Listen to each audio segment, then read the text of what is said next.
इस यूनिवर्सिटी के चांसलर और भारत सरकार में सुप्रीम कोर्ट के सम्माननीय जज आदरणीय भूषण गवई, महाराष्ट्र के उप मुख्यमंत्री आदरणीय देवेंद्र फडणवीस जी, सुप्रीम कोर्ट के जस्टिस आदरणीय श्री आर नरसिम्हा जी, हमारे बॉम्बे हाई कोर्ट के जस्टिस आदरणीय सुनील शुक्रे जी, हमारे हाई कोर्ट के जस्टिस आदरणीय Anil Killor ji, vice chancellor doctor Vijendra Kumar ji, doctor Ashish Dixit ji, जिनके कारण इस यूनिवर्सिटी का निर्माण हुआ, ऐसे हमारे आदरणीय जस्टिस शिरपुरकर सर, हमारे सांसद कृपाल तुमाने, पूर्व पालक मंत्री आदरणीय नितिन राउत, चंद्रशेखर बावनकुळे, इस क्षेत्र के विधायक आदरणीय समीर मेघे, आदरणीय चांदूरकर सर, उपस्थित सभी मान्यवर भाई और बहनों, सबसे पहले मैं चांसलर के रूप में आदरणीय भूषण गवई जी को और विशेष रूप से अनिल किल्लोर जी को हृदय से बहुत बहुत धन्यवाद दूंगा कि इस यूनिवर्सिटी का काफ़ी अच्छा काम सुंदर तरीके से उन्होंने पूरा किया है, इसलिए उनको और उनके सभी सहयोगियों का विशेष रूप से धन्यवाद देता हूं।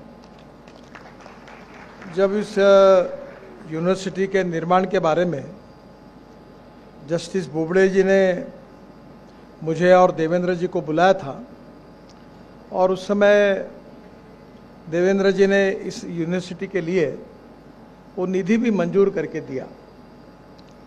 उस समय महाराष्ट्र सरकार ने काफ़ी अच्छा योगदान किया और उसके बाद में यूनिवर्सिटी में आने वाली दूसरी सरकार ने भी सहयोग किया।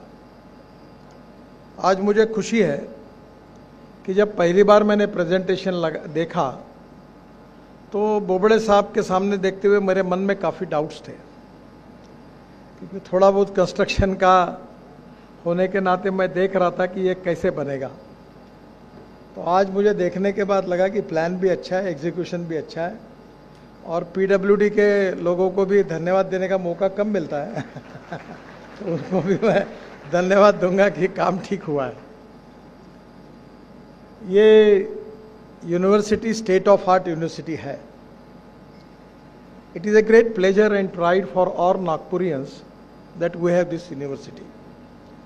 And now Nagpur is a hub for education. We have engineering college, AIMS, Symbiosis, then triple IIT, all type of educational facilities are now available in the Nagpur. And the law university is really one of the important thing which is giving the knowledge of law to the student of not only of Nagpur but of the whole country. Sir, हमारे पास अभी Symbiosis ने भी law का काम शुरू किया है और अभी हम लोग नरसिंह मुंगजी को भी नागपुर में लाने का देवेंद्र जी और मैं प्रयास कर रहे हैं। तो स्वाभाविक रूप से हिंदुस्तान के सभी एजुकेशनल फैसिलिटीज़ नागपुर में हो और मिहान में अब आईटी इंडस्ट्रीज भी आई है। विशेष रूप से टीसीएस से लेकर डोसाल्ट तक और टेक महिंद्रा से लेकर एचसीएल तक काफ़ी बड़े प्रमाण पर यहाँ आईटी कंपनीज भी आई है। अभी तक 56,000 विदर्भ और नागपुर के युवाओं को मिहान में रोजगार मिला है और 2 साल में कम से कम इसको 1 लाख को क्रॉस करने की हमारी सबकी इच्छा है। और एक अच्छी बात हुई है कि नागपुर से आने वाला जो रोड है ये 4 लेन है, अब इसको मैंने 6 लेन मंजूर कर दिया है और खापरी के उड्डान पुल से जैसे ख़त्म होता है नया उड्डान पुल शुरू होगा, उसमें फिर से नीचे में रोड, ऊपर में फ्लाईओवर और उसके ऊपर में मेट्रो आएगी और वो जो बुटीबोरी तक जाने वाली है और उसमें विशेष रूप से वो हमारे जामठा के स्टेडियम के आगे ब्रिज उतरेगा। उसके बाद में जब इसका प्रेजेंटेशन मेरे पास हुआ तो मैंने डीपीआर में ये भी इंक्लूड कर दिया है कि यहाँ से यहाँ आने के लिए, वापस आने के लिए, यहाँ यूनिवर्सिटी आने के लिए इस ब्रिज के आगे एक स्पेशल जंक्शन भी सैंक्शन किया है, जिसके कारण जाते और आते समय आपको क्रॉसिंग करने की आवश्यकता नहीं पड़ेगी। देवेंद्र जी ने आपको कहा है पैसा कम नहीं पड़ेगा, वो पूरा देंगे ही, पर मैं थोड़ा सा उसमें उनको और आपको प्रार्थना करूंगा कि ये बहुत अच्छी बात हुई कि आपने 50 करोड़ रुपए स्टेट बैंक से कर्जा लिया। जब आप मेरे पास आए थे तब मैंने आपको कहा था कि ये करेक्ट मॉडल है। ये समीर मेघे बैठे हैं सामने, इनके काफ़ी नज़दीक से इस परिवार से मेरा संबंध है। मेघे साहब ने रविनगर में फार्मेसी कॉलेज निकालने के लिए स्टेट बैंक से 5 करोड़ रुपए लोन लिया था, और लोन लेते लेते उनका ग्रुप आज 2000 करोड़ का हुआ है। तो ये जो सरकार में दिक्कत है कि हर चीज़ सरकार के पैसे से करना, ये उचित भी नहीं है और उसकी आवश्यकता भी नहीं है, क्योंकि आपका इंटरनल रेट ऑफ रिटर्न मैंने बैठे बैठे आपसे बात करके निकाल लिया कि आपका फीस का इनकम कितना है, और स्टेट बैंक ने आपको 50 करोड़ रुपए दिए। उन्होंने कहा कि इससे ज़्यादा नहीं दे पाएंगे, पर मुझे लगता है कि ये पैसे आप वापस कर रहे हो, शायद आपने 5-7 करोड़ वापस भी कर दिए। तो आपको ये पैसा वापस करके नए 50 करोड़ और लेके जो फीस का स्ट्रक्चर है इसमें आप एक्सपांशन कर सकते हैं।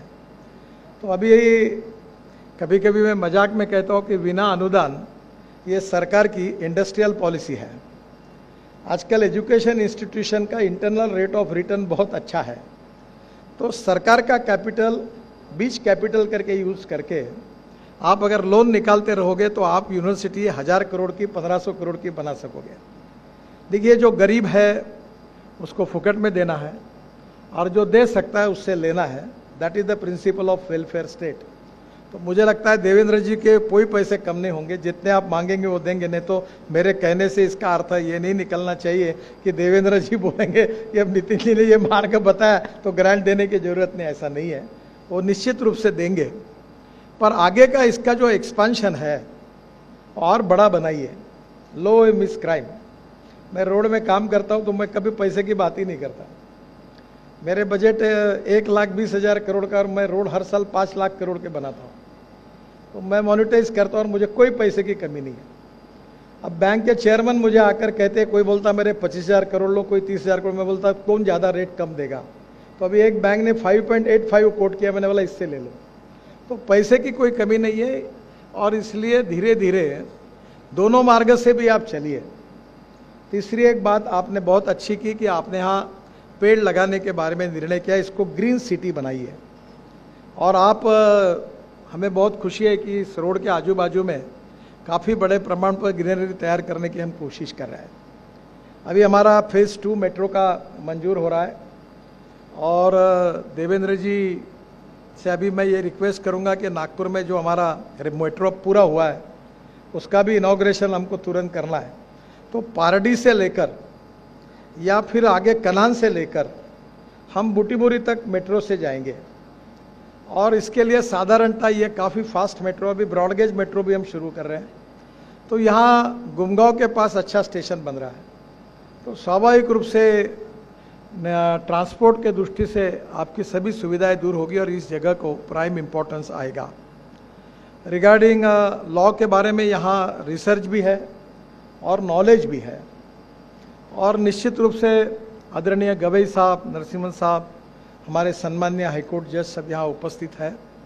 मैं ये मानता हूँ कि हमारी संविधान में जो 4 पिलर है उसमें से हमारी जुडिशरी, हमारी executive wing, legislative wing and media, इन 4 स्तंभों पर हमारी डेमोक्रेसी खड़ी है। फ्री एंड फेयर डेमोक्रेसी के लिए independent, impartial and fair judicial system सबसे बड़ी आवश्यकता है।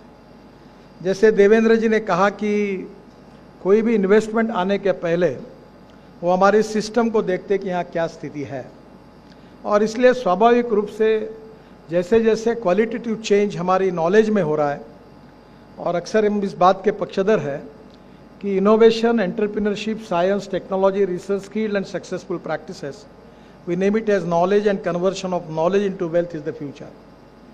मैं लॉ का जब स्टूडेंट था तो मुझे याद है कि हम कॉलेज में पीरियड में, सुरेंद्र मिश्रा हमारे कॉलेज में थे 2 साल सीनियर, तो शशांक मनोहर जी भी मेरे 2 साल सीनियर थे। तो हाईकोर्ट में हम जाते थे और इसलिए जाते थे कि वी आर मनोहर साहब जब आर्गुमेंट करते थे तो उनका सुनने के लिए जाते थे। और आज भी मैं अपने जीवन में उनके आर्गुमेंट को कभी भूल नहीं सकता, द वे इन विच वो आर्ग्यू कर रहे थे। अब ये इसमें काफ़ी बदलाव हुआ है। Justice Bobde, justice Sirpurkar, justice Gavai, ये सब हमारे मिट्टी से आए, तो we are very proud of them. और their contribution in legal sector is really really very very great. पर हम लोग धीरे धीरे जो सोशो इकोनॉमिक ट्रांसफॉर्मेशन की कमिटमेंट कर रहे हैं, वो केवल एडमिनिस्ट्रेशन में चेंजेस नहीं आएगा, तो सिस्टम में भी आएगा। और transparent, time bound, result oriented and fair system आप सबके नेतृत्व में हमें मिली है। केवल एक ही छोटी सी रिक्वेस्ट हमारे आप सबको, हमारी हर समय मैं करता रहता हूँ कि time is the biggest capital. और टाइम के कारण मैं अब जब इंफ्रास्ट्रक्चर में काम करता हूँ, तो समय के कारण जब मैं मंत्री था, इस बहाने से आपको थोड़ी रिक्वेस्ट करने के लिए आपकी क्षमा मांगता हूँ कि 406 प्रोजेक्ट 3,85,000 करोड़ के डिले प्रोजेक्ट थे, और जिसमें 3 लाख करोड़ से एनपीए बैंकों का हुआ था। पर आप सबके सहयोग से हमने जब इसको सुलझाया तो 3 लाख करोड़ के एनपीए से भारतीय बैंकों को बचाया गया। तो कभी कभी सरकार में, एडमिनिस्ट्रेशन में not taking decision is a good career for the officer, क्योंकि वो यही सोचते हैं कि डिसीजन करने से विवाद होता है, तो डिसीजन न करना ही अच्छा है ताकि मेरा सीआर अच्छा रहेगा। ऐसे भी बहुत लोग हमारे एडमिनिस्ट्रेशन में होते हैं। बट हमने एक बात कही कि I like people who can get the things done.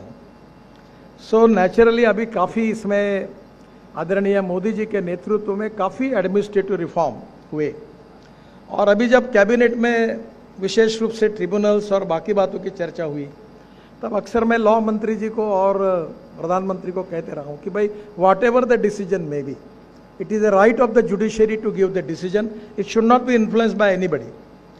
But इसका टाइम लिमिट जो है वो होगा तो फाइनेंशियली देश को करोड़ों लाखों करोड़ के इससे बचाया जा सकता है। मैंने मेरे आप सामने ही बिकॉज ऑफ डिले, टाइम के कारण देश की बड़े बड़ी कंपनियां मिट्टी पीलित हुई वो आंखों से देखा है। और बाद में जब जिनको जस्टिस मिल गया, न्याय मिल गया सरकार से या जुडिशरी से, तब उनकी डेड बॉडी हो गई थी, वो ख़त्म हो गए थे।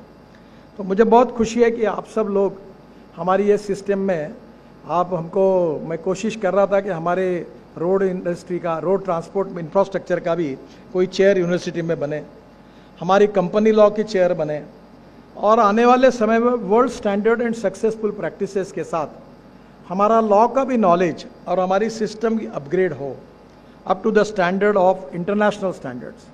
और मुझे लगता है कि हमारे लोगों में कोई कमी नहीं है, न जजेस में कमी है, न फैकल्टी में कमी है, न स्टूडेंट्स में कमी है, न नॉलेज में कमी है। We have got everything which we need. और इसलिए बहुत अच्छी बात है कि ये लॉ यूनिवर्सिटी आगे चलकर देश के इतिहास में एक ऐसा मील का पत्थर साबित होगी कि जो लॉ फील्ड को, लॉ सेक्टर को निश्चित रूप से और ऊपर जाने के लिए, क्वालिटेटिव रिफॉर्म के लिए मददगार साबित होगी। मैं जानता हूं कि निश्चित रूप से गवई साहब के नेतृत्व में, गवई साहब और मैं, मुझे सौभाग्य मिला कि जब वो स्टूडेंट थे तो मैं भी स्टूडेंट लीडर था। तब से मेरा उनका बहुत पारिवारिक संबंध रहा, उनके पिताजी से रहा, परिवार से रहा। और I know that his ability and capability, और उनके चांसलर के रूप में जो उनको विरासत शिरपुरकर साहब और बोबड़े साहब से मिली है वो भी बहुत बड़ी है। और इसलिए उनके नेतृत्व में हमारी नागपुर की ये लॉ यूनिवर्सिटी वर्ल्ड की बेस्ट यूनिवर्सिटी में जाए, यही नागपुरियन करके हमारी इच्छा है। और इसके लिए देवेंद्र जी हो, मैं हो, नितिन राउत है, बावनकुड़ी जी है, समीर मेघे जी, हमारी पार्टी अलग अलग होगी तो भी Nagpur we have got a good atmosphere for good cause. हम सब एक दूसरे को सपोर्ट करते हैं। बाकी हमारी राजनीति चुनाव में जो चलती है वो चलती है, पर regarding good things, qualitative things which are useful for Nagpur and Vidarbha and Maharashtra, we are always supported, and that is exactly the good system in Nagpur and Vidarbha. तो आप चिंता मत करिए, हम सब लोग आपके साथ रहेंगे और पूरी ताकत और शक्ति के साथ आपको सहयोग भी करेंगे। और देवेंद्र जी आने के कारण अब अधिकार से वो जिम्मेदारी लेकर पूरे आपका पैसे का प्रॉब्लम सॉल्व करेंगे। पर स्टेट बैंक का अकाउंट चालू रखते रहिए, उनके पैसे के बाद और 50 करोड़ लेकर और एडिशनल प्लान बनाइए और इसको एक्सपांशन करके वर्ल्ड स्टैंडर्ड का बनाइए। और इसमें आपको योगी गवई जी के नेतृत्व में और हमारे किल्लोर जी को भी मैं बहुत अच्छी तरीके से जानता हूँ। He is very very capable. मैं बहुत नज़दीकी से उनको देख चुका हूँ with A social consciousness and conviction. उनके लाइफ में वो किसान हो, समाज की समस्या हो, उसके लिए सोशल कॉन्शियसनेस के साथ लड़ने वाले वकील के रूप में हम उनको जानते थे। एक honest and fighting for social responsibility and social consciousness, और वो भी अब इसके चेयरमैन हैं। तो इनोवेटिव मॉडल से इस यूनिवर्सिटी को वर्ल्ड स्टैंडर्ड का बनाने के लिए जो अच्छा से अच्छा कॉम्बिनेशन बन सकता है वो बन गया है।